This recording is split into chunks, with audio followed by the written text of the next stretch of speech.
ಶಾಸಕರುಗಳು ನೋಡಿ, ಸ್ವಾಮಿಗಳು ಒಬ್ಬೊಬ್ಬರು ಪರ ಇರ್ತಾರೆ, ಒಬ್ಬರು ಇನ್ನೊಬ್ಬರು ವಿರುದ್ಧ ಇರ್ತಾರೆ. ಅದಕ್ಕೋಸ್ಕರ ಅವರು ಈ ಪ್ರಜಾಪ್ರಭುತ್ವ ವ್ಯವಸ್ಥೆಯಲ್ಲಿ ವಾಕ್ ಸ್ವಾತಂತ್ರ್ಯ ಇದೆ, ಯಾರು ಬೇಕಾದರೂ ಅವ್ರ ಅಭಿಪ್ರಾಯ ವ್ಯಕ್ತಪಡಿಸ್ಬೋದು. ಅದರಲ್ಲಿ ಅವ್ರ ಅಭಿಪ್ರಾಯ ವ್ಯಕ್ತಪಡಿಸಿದ್ರಲ್ಲ, ಅದರಲ್ಲಿ ನಾನೇ ತಪ್ಪು ಕಂಡುಹಿಡಿತಕ್ಕಂಥ ಪ್ರಯತ್ನ ನನಗೇನು ಅಗತ್ಯ ಇಲ್ಲ.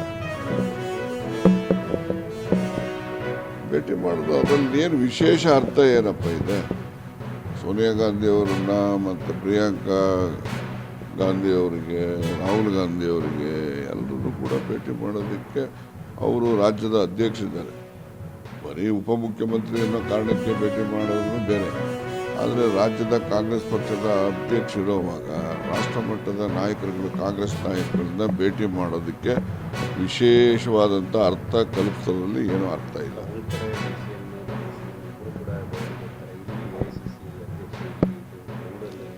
ಅವರೇನೋ ವೈಯಕ್ತಿಕ ಒಂದು ದಿವಸದ ಕೆಲಸ ಇತ್ತು, ಅವ್ರಿಗೆ ಬಂದರು. ಮತ್ತು ಸಂಜೆನೇ ಹೋದರು 7 ಗಂಟೆಗೆ ಹೋದರು. ಎಲ್ಲ ಮುಖಂಡರು ಭೇಟಿ ಮಾಡಿದ್ರು. 9 ಗಂಟೆಗೆ ಚೀಫ್ ಮಿನಿಸ್ಟರ್ನು ಕೂಡ ಅವ್ರಿಗೆ ಭೇಟಿ ಮಾಡಿದ್ದಾರೆ. ಅದರಿಂದ ಏನು ಅವರು ಇವ್ರು ಈ ಕಡೆ ಹೋದಾಗ ಇವ್ರು ಈ ಕಡೆ ಬಂದರು ಅಂದರೆ ಏನೋ ವ್ಯತ್ಯಾಸ ಇದೆ ಅಂತ ಭಾವನೆ ಮಾಡ್ಬೋದು. ಏನೋ ತುರ್ತು ಅವರ ಒಂದು ಪೂರ್ವ ನಿಯೋಜಿತ ಕೆಲಸ ಇರುತ್ತೆ, ಅದನ್ನು ಆ ಹಿನ್ನೆಲೆಯಲ್ಲಿ ಬಂದಿರ್ತಾರೆ. ಮತ್ತು ಹಾಗೆ ತುರ್ತಾಗಿ ಮತ್ತು ಡೆಲ್ಲಿಗೂ ಕೂಡ ಹೋಗಿರ್ತಾರೆ.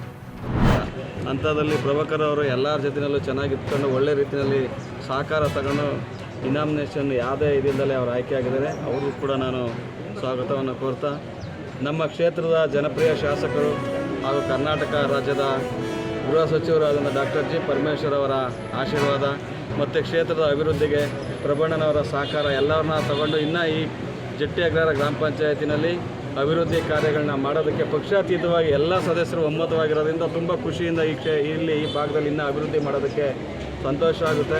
ನಾನು ಬ್ಲಾಕ್ ಕಾಂಗ್ರೆಸ್ ಅಧ್ಯಕ್ಷರಾಗಿ ಹೇಳೋದಕ್ಕೆ ಬಯಸ್ತೀನಿ, ಈ ರೀತಿ ಎಲ್ಲ ಒಳ್ಳೆ ರೀತಿಯಲ್ಲಿ ಎಲ್ಲರೂ ಪಕ್ಷಾತೀತವಾಗಿ ಒಂದಾದರೆ ಇಡೀ ಕರ್ನಾಟಕದಲ್ಲೇ ನಾವು ಕೊರಟಗೆರೆ ಕ್ಷೇತ್ರವನ್ನು ಮಾದರಿ ಕ್ಷೇತ್ರವನ್ನಾಗಿ ಮಾಡ್ಬೋದು. ಎಲ್ಲೂ ಆಗಿಲ್ಲದೆ ಇರ್ತಕ್ಕಂಥ ಕೆಲಸ ಡಾಕ್ಟರ್ ಜಿ ಪರಮೇಶ್ವರ್ ಅವರು ಈ ಕ್ಷೇತ್ರದಲ್ಲಿ ಮಾಡ್ತಾ ಇದ್ದಾರೆ. ಹಾಗಾಗಿ ನಾವು ಅವರಿಗೆ ಯಾವಾಗಲೂ ಕೂಡ ಆಭಾರಿಯಾಗಿರ್ತೇವೆ ಅಂತ ಹೇಳ್ತಾ, ಈ ಅಧ್ಯಕ್ಷ ಚುನಾವಣೆಗೆ ಸಹಕರಿಸಿದಂಥ ಎಲ್ಲ ನಮ್ಮ ಪಕ್ಷದ ಮುಖಂಡರುಗಳು ಕೂಡ ನಾನು ಅಭಿನಂದನೆಗಳನ್ನ ಸಲ್ಲಿಸುತ್ತೇನೆ.